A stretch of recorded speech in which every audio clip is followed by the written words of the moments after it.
Donc, webinaire qui va être consacré à la gamme de Switch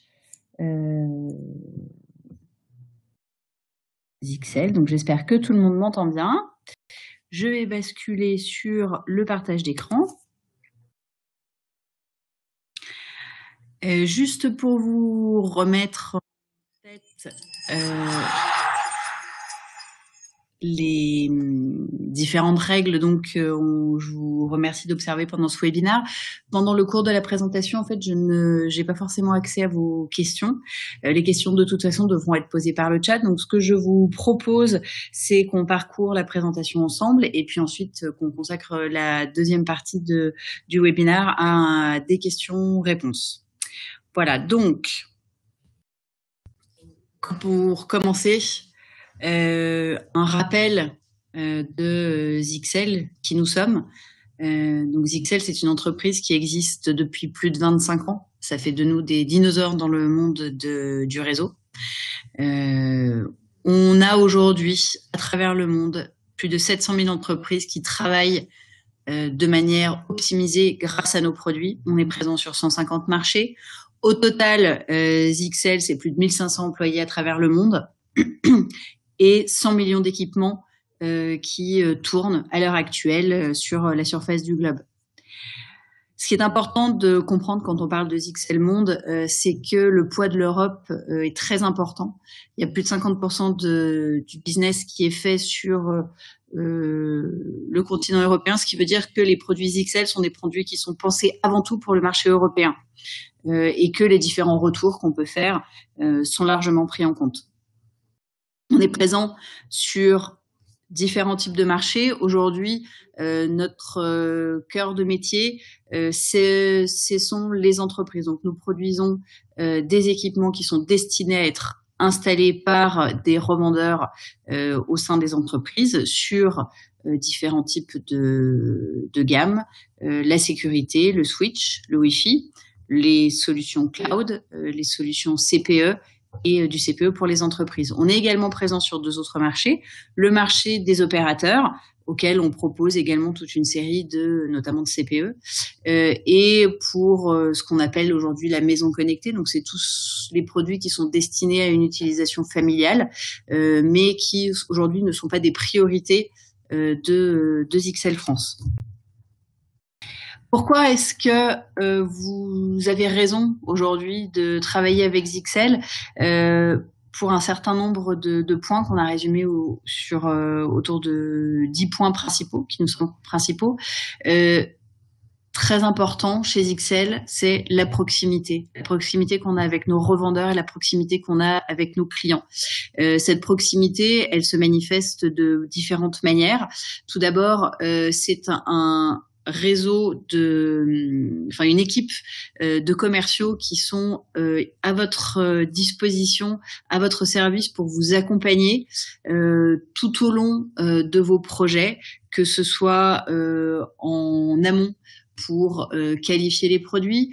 Il peut pour cela également être aidé de notre ingénieur avant-vente qui pourra apporter son éclairage sur des points techniques plus épineux, plus compliqués. Également pour vous tenir au courant des différentes sorties de produits, les nouveaux produits qui peuvent arriver, les promotions, les campagnes qu'on va mener auprès des clients finaux, donc qui va vraiment être votre point d'entrée chez Zixel pour vous aider à mieux travailler avec Zixel et qui va éventuellement effectivement pouvoir vous accompagner sur des cotations spécifiques. On a tous connu des projets effectivement sur lesquels il faut que chacun fasse un effort. Quand on dit chacun, c'est aussi bien le constructeur que le grossiste que le revendeur. Donc là, on a la possibilité de vous accompagner.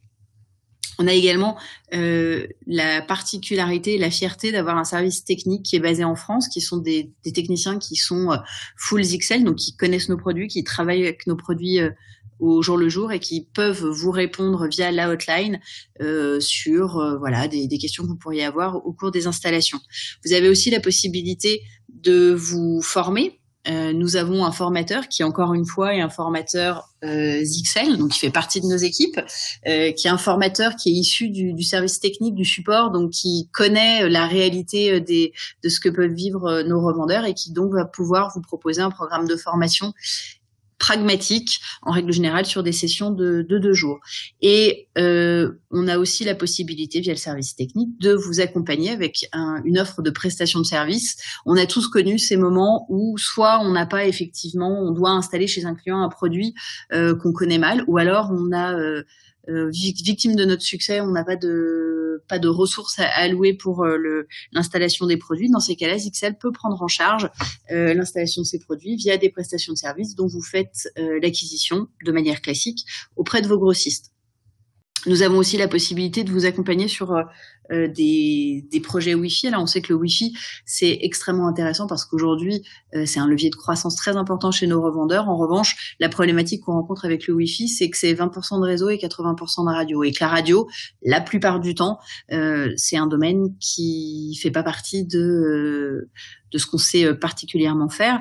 Et il n'y a pas de réseau Wi-Fi qui sache fonctionner à plein s'il n'y a pas au préalable une bonne étude de qualification qui a été faite. Donc c'est la raison pour laquelle nous avons les outils et l'expertise qui nous permettent, sur des projets pour lesquels vous nous sollicitez, de vous remettre un rapport complet où on va vous montrer sur plan les endroits où il faut placer les bornes et des recommandations d'installation. Ces audits peuvent être faits soit sur plan, soit pour les projets qui le nécessitent, on peut se déplacer sur site. Également, en termes de garantie, la quasi-totalité des produits de notre gamme sont garantis à vie. C'est le cas des switches dont nous allons parler aujourd'hui. Et vous pouvez bénéficier de ce qu'on appelle la garantie J+1. Donc, c'est un service pareil. Vous retrouvez cette référence chez nos grossistes. Et en cas de panne, on vous fait parvenir un produit dans le lendemain pour toute panne signalée avant 15 heures. Donc effectivement, c'est cette proximité, ce pragmatisme qui font aujourd'hui de Zixel un partenaire de choix lorsqu'on veut travailler dans le monde du réseau professionnel. On propose une gamme de produits complète. Notre gamme de produits, elle part de solutions de sécurité avec éventuellement des firewalls qui fournissent des fonctions d'UTM pour pouvoir assurer la sécurité des entreprises. Voilà, l'actualité nous le rappelle malheureusement régulièrement. Aujourd'hui, la sécurité des réseaux, c'est un passage obligé. Il faut aujourd'hui installer des réseaux chez vos clients qui soient le plus sécurisés possible. Également une gamme de switch, donc on va faire le tour ensemble aujourd'hui. Des produits Wi-Fi, qu'on va du point d'accès stand-alone jusqu'à des points d'accès contrôlés, et des passerelles que vous allez pouvoir utiliser notamment dans le cadre des hotspots. Et pour manager, gérer, administrer l'ensemble de ces produits, on vous propose un certain nombre de solutions pour vous aider à l'administration. Alors, on va passer dans le vif du sujet, attaquer le vif du sujet et parler du switch. Alors, le switch, c'est toujours un sujet un petit peu délicat à aborder, notamment en webinaire ou en présentation, parce que c'est un switch, c'est compliqué, ça peut être un peu ingrat lorsqu'on en parle, mais c'est vraiment le produit auquel il faut porter une attention spécifique, parce que la réussite de votre réseau tient souvent dans le choix du bon switch et le bon paramétrage du switch, parce que c'est vraiment la colonne vertébrale autour de laquelle va venir s'articuler votre réseau. Alors, notre portfolio de switch, il est complet. On a d'abord une première partie de la gamme qui est une gamme de switch non administrables, web administrables et smart administrables. Donc, je rentre pas dans le détail parce qu'on mettra un coup de focus sur un certain nombre d'entre eux. Très peu de produits aujourd'hui qui sont non administrables. C'est vrai que on est de plus en plus sur des réseaux qui deviennent complexes et sur lesquels on ne peut pas se passer d'administration. Donc, on retrouve quelques produits dans la série 1100 sur lequel on aura éventuellement des switches qui sont uniquement PoE. Ensuite, une gamme, la série GS 1200.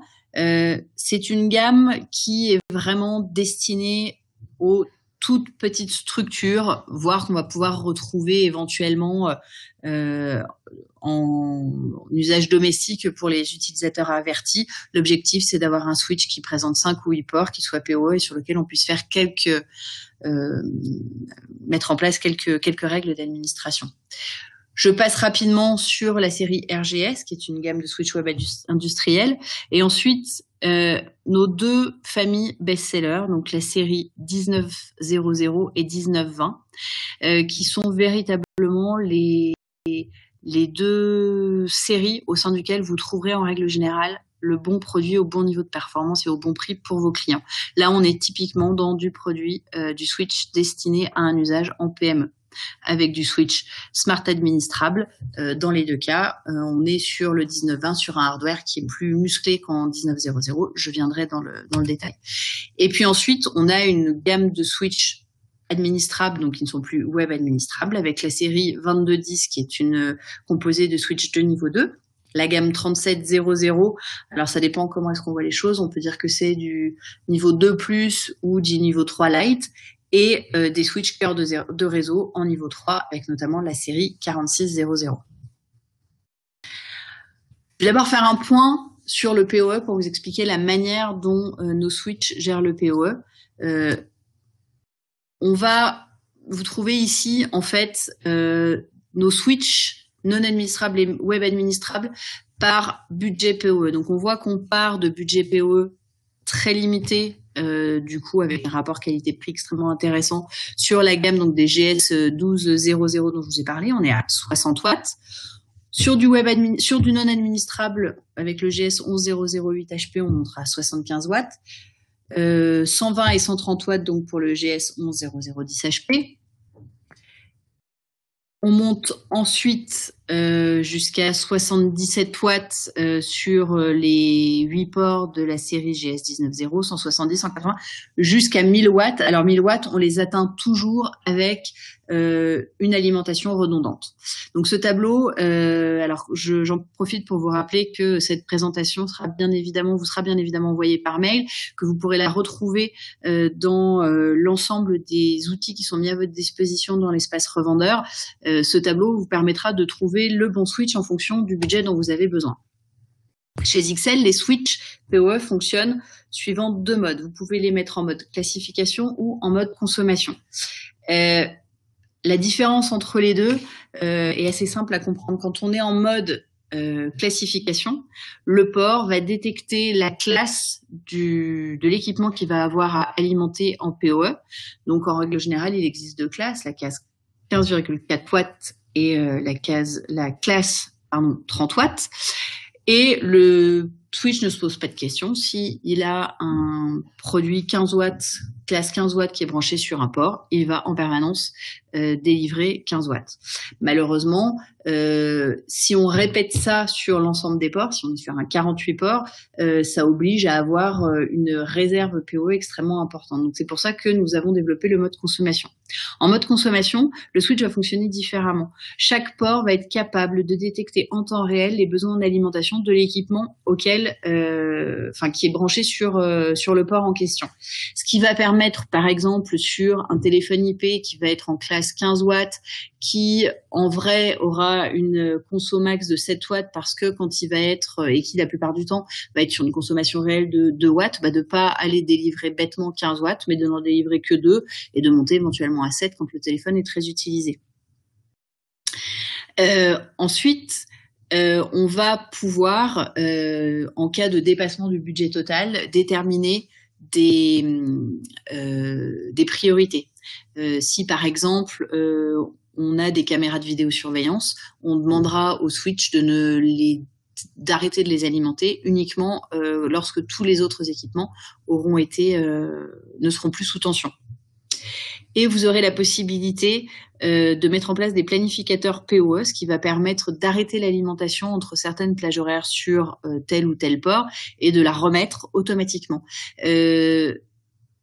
Tout ça se fait depuis l'interface de paramétrage, depuis le web GUI. C'est très intéressant, notamment quand on alimente des points d'accès Wi-Fi de plus en plus pour des questions de précaution.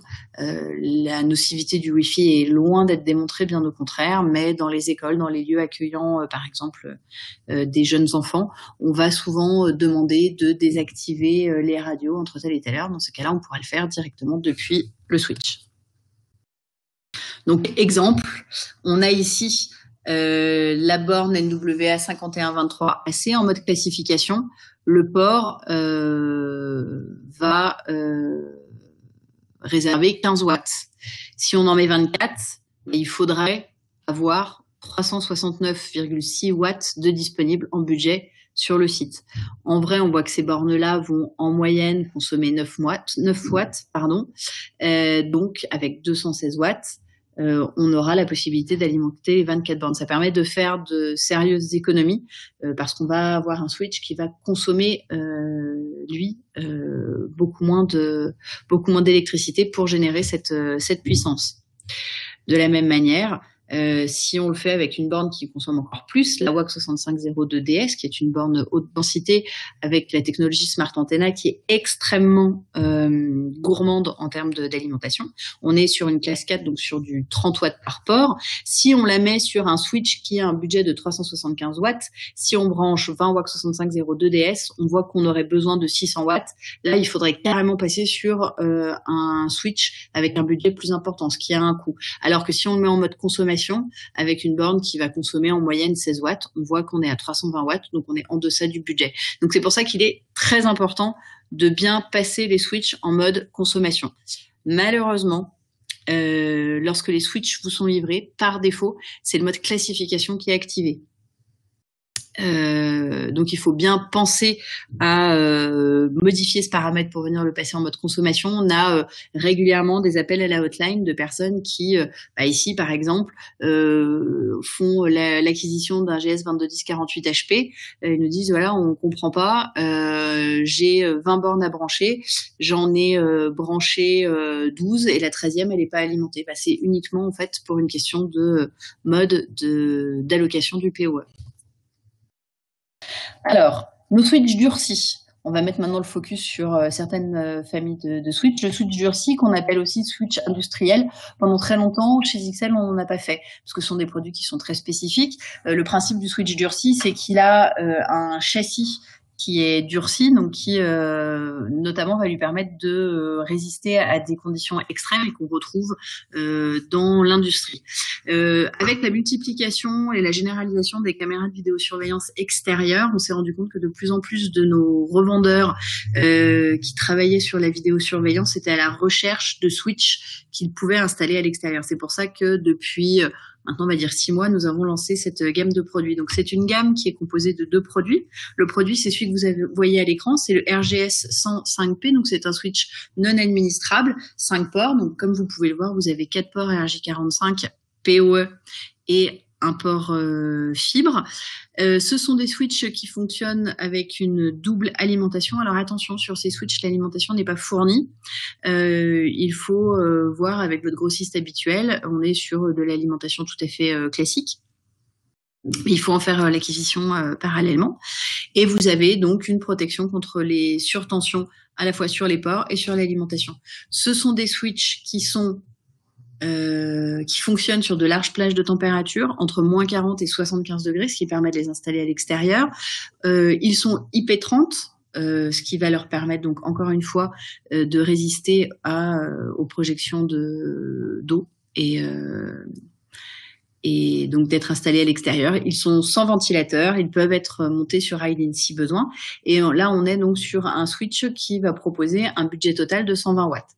Il est non administrable, donc on va le réserver à l'alimentation lorsqu'on a une caméra IP qui est à l'extérieur. Si on veut travailler sur des boucles fibres avec des réseaux en anneau, il faudra partir dans ces cas-là sur les RGS 212P, qui sont donc là des switches également durcis, mais qui sont administrables. On est sur un switch de niveau 2. En termes d'alimentation, on retrouve la même chose. La différence, c'est qu'effectivement, on est sur un budget PoE qui est plus important. Donc, on a 8 ports PoE+, donc on peut aller jusqu'à 30 watts par port pour un budget total de 240 watts. Vous avez 4 ports fibres qui vont permettre l'utilisation sur un réseau en anneau avec un failover qui est inférieur à 20 millisecondes, donc qui est compatible avec ce dont on a besoin pour la vidéosurveillance. Et donc, on est sur un switch administrable qui va notamment permettre les configurations qu'on va retrouver classiquement dans la vidéosurveillance, comme la gestion du multicast et l'IGMP snooping. Switch administrable, donc je vous l'ai dit, nous avons dans la série web administrable 2 best-sellers, 2 familles qui vont correspondre à 2 besoins. La première famille, c'est la famille des GS 1900. À la base, c'est un switch que nous avons pensé pour toutes les personnes qui font notamment, par exemple, qui viennent du monde de la téléphonie et qui n'ont pas une connaissance approfondie de l'environnement Ethernet. Mais comme ils installent de la téléphonie sur IP, ils ont besoin de mettre en place de l'administration. Donc, l'objectif, c'est un switch web administrable. Donc, on va pas pouvoir l'administrer en local, c'est uniquement via l'interface web, avec qui va permettre des déploiements très rapides. Vous avez un wizard d'installation qui est très rapide et très facile à prendre en main, et vous allez pouvoir efficacement mettre en place les paramétrages réseau et de manière intuitive, même pour les utilisateurs qui sont pas issus du monde IT. Par exemple, quand on veut faire des VLAN, on crée 3 VLAN, ça sépare l'écran en 3 et on prend les ports, on fait un cliquer-déposer pour aller mettre le port dans tel ou tel VLAN. Et c'est un switch qui est pensé pour l'utilisation des 4 fonctionnalités qu'on va utiliser dans la plupart des cas. Donc, c'est l'installation, et ensuite tout ce qui est VLAN, QoS et agrégation de ports.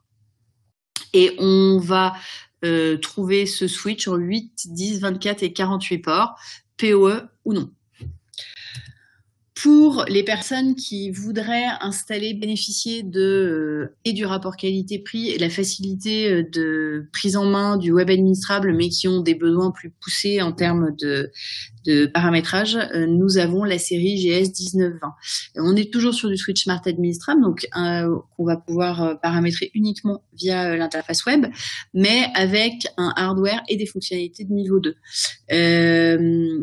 On va pouvoir trouver effectivement un budget PoE plus important. On est là sur du 375 watts. Pour information, en termes de hardware, on est exactement sur la même plateforme que ce qu'on verra après sur nos switches de niveau 2. Le planificateur PoE, donc, qui peut être utilisé pour définir des plages horaires par port où on voudra retrouver de l'alimentation. Toutes les fonctionnalités de niveau 2, donc le VLAN, le traffic control, la QoS et des fonctionnalités avant de cette sécurité. Alors, je parle pas de sécurité dans le sens UTM, mais vraiment de sécurité, tout ce qui est loopguard, tout ce qui va permettre en fait de se prémunir contre les paramétrages qui mettraient en danger le réseau. Facile d'utilisation. Alors, il est compatible avec Zone, Zyxel One Network, qui est un logiciel que vous connaissez peut-être, qui permet de centraliser un certain nombre d'actions de paramétrage sur des équipements de type switch Wi-Fi, et également iStacking. Alors, quand on parle d'iStacking, on n'est pas sur du stack physique. C'est juste dire que quand vous avez 2 switches qui sont connectés, vous pouvez facilement passer de l'interface à l'autre sans repasser par l'adresse IP du deuxième switch. Et puis donc également tout ce qui est lié au spanning tree, au LACP, voilà tout ce qu'on attend d'un switch de niveau 2. Une version particulière, le XS 192012, on est toujours dans la série des smart administrables, mais là on est sur un switch qui va avoir la particularité de proposer 10 ports 10 gigabits en RJ45 et 2 ports combo 10 gigabits qu'on pourra utiliser en Ethernet ou en fibre. On est sur un switch de niveau 2, donc on va retrouver les mêmes fonctions que ce qu'on a sur la famille 1920, mais c'est vrai que c'est un switch à un très bon rapport qualité-prix, parce qu'il a un nombre assez limité de ports, mais avec du port 10 gigas Ethernet qui notamment va pouvoir servir lorsqu'on fait lorsqu'on les connecte, on a besoin de connecter des serveurs qui de plus en plus présentent des ports 10 gigas. Les switches de niveau 2, donc il s'agit ici de la série GS 2210. Donc là, on va retrouver la même plateforme que les GS 1920. La différence, c'est que là, vous aurez accès, vous pourrez faire un port console pour faire du CLI, ce qui va permettre, notamment si vous faites du script, des choses comme ça, de pouvoir paramétrer en telnet votre switch. On trouve les mêmes budgets qu'en PoE, le même budget PoE que sur la série d'avant, et les mêmes fonctionnalités. Cette série existe en déclinaison XGS, donc ça veut dire que sur ces switches-là, on va retrouver du 24 et du 48 ports avec 4 ports 10 Go SFP+, ce qui va permettre donc d'utiliser ces switches en cœur de réseau. On va retrouver le même budget PoE, 375 watts, et on peut effectivement utiliser donc du 24 et du 48 port PoE ou non. Toujours dans la série des switches administrables, on continue, donc on est passé des switches de niveau 2, on va passer au switch niveau 3+, 3 Lite ou 2+, qui existe donc également en 24 et 48 ports. On va retrouver, en plus des fonctionnalités de L2, tout ce qui est lié au routage statique, au policy-based routing, on va pouvoir faire du VLAN stacking et des fonctionnalités de sécurité avancées L2, L3, L4. Sur ces switches-là, vous trouverez une alimentation redondante qui va permettre soit d'augmenter le budget du switch qui lui permet de monter jusqu'à 1000 watts, soit éventuellement d'avoir une alimentation de secours qui se met en route si la première alimentation était défaillante. Et également possibilité d'échanger les ventilateurs à chaud. Donc c'est des switches qu'on va trouver plus en cœur de réseau. Cette famille de switches existe également en déclinaison XGS37. Donc ça veut dire que aux 24 et 48 ports qu'on trouve habituellement, on va ajouter des ports, donc 4 ports 10 Go fibre, et on va cette fois-ci pouvoir créer des stacks physiques jusqu'à 8 switches, c'est dur à dire, via les ports dédiés. Et ce sont des switches qui existent également en version PoE. Donc vous pouvez créer le switch, designer le switch, la pile de switch que vous le souhaitez, en mêlant du 24 et du 48 ports et du PoE et du non PoE. Également, de la même manière qu'on avait le XS1920, on va retrouver le XS370024, donc toujours dans la gamme 37 L2+, avec donc là 8 ports 10 Go RJ45 et 12 ports 10 Go fibre, accompagnés de 4 ports combo, ce qui en fait un switch cœur de réseau performant. Avec également donc la possibilité toujours l'alimentation redondante et éventuelle et les ventilateurs qu'on va pouvoir échanger à chaud. Dans les switches Layer 3, donc là cœur de réseau, on va retrouver la série XGS46. Là on est sur du 24 ports RJ45 gigabits, 4 ports combo et 4 ports 10 Go fibre, avec là toutes les fonctionnalités avancées de niveau 3. Donc là, on va pouvoir trouver du routage dynamique et la possibilité, encore une fois, d'avoir un module d'alimentation redondant et des ventilateurs qui soient échangeables à chaud. Ces switches-là peuvent être stackés via les ports dédiés sur des piles qui peuvent aller jusqu'à 4 switches, avec donc les fonctionnalités Spanning Tree, LACP, VRP, OSPF et RIP V1, V2 pour assurer la redondance. Nos switches 10 Go, donc vous en trouvez en Smart administrable et en niveau 2, pour rappel. Donc en Smart administrable, c'est le XS192012. Qui comporte donc 10 ports 10 Go, 2 ports combo, je vous le rappelle. Les switches de la gamme XGS 2210 sur lequel on trouve à chaque fois 4 ports fibre 10 Go. Le XS 390048F qui est un switch full fibre et le XS 370024 qui est sur un L2+. Et donc, les XGS 37 et XGS 4600 32 et 32F. Donc 32, on va trouver des ports RJ45, 32F, on sera sur un switch full fibre. Quel switch peut-on stacker chez XL? Donc, je le répète, un switch pour récapituler. Vous pouvez stacker du XGS 221052 et faire des piles de 2. Vous pouvez stacker des XGS 37 et faire des piles de 8. Et vous pouvez stacker des XGS 4600 et en faire des piles de 4. Pour tous ces switches, vous allez retrouver un certain nombre d'accessoires liés à la fibre. Les transceivers, tous nos ports fibres étant livrés nus. Donc vous avez des modules 1 giga, donc les modules multimode et monomode. Donc là, on va adapter en fonction de la fibre que vous mettez en face. La même chose en 10 gigas. Et une bonne solution quand vous êtes sur du stack, ce sont les DAC 1 mètre et 3 mètres, donc qui regroupent dans le même produit les deux transceivers et la fibre, donc qui va faire soit 1 mètre, soit 3 mètres. Quand on a juste besoin de faire du stack, c'est souvent la solution la plus économique.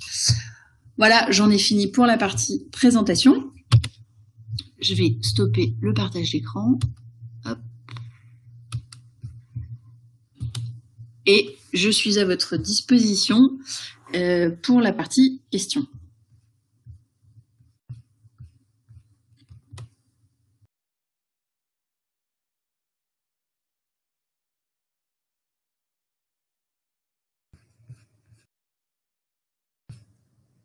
Donc les questions, vous pouvez poser via le chat que vous retrouvez sur votre écran.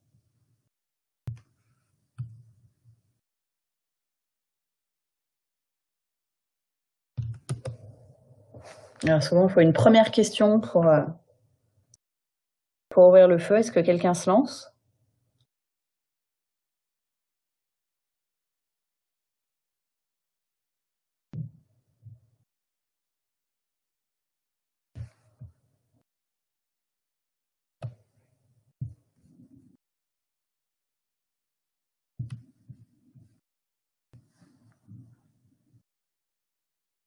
Bon. Écoutez, alors apparemment, pas de questions. J'espère que vous êtes quand même tous encore là. De toute façon, donc comme je vous l'ai dit en début de présentation, le support va vous... Ah, sur GS 1900, depuis... Oui, tout à fait. Mais comme... Alors, effectivement, je lis... C'est pas une question, c'est une information apportée par Jonem Salem, qui est un utilisateur fidèle de nos switches. Donc effectivement, depuis le firmware 2.4, le PoE par défaut est en mode consommation. En revanche, c'est pas le cas sur tous les switches. Donc il faut bien vérifier. On a fait des demandes à Taïwan effectivement pour qu'on soit sur ce mode-là par défaut, mais pour l'instant, ce n'est pas le cas, sauf sur les 1900.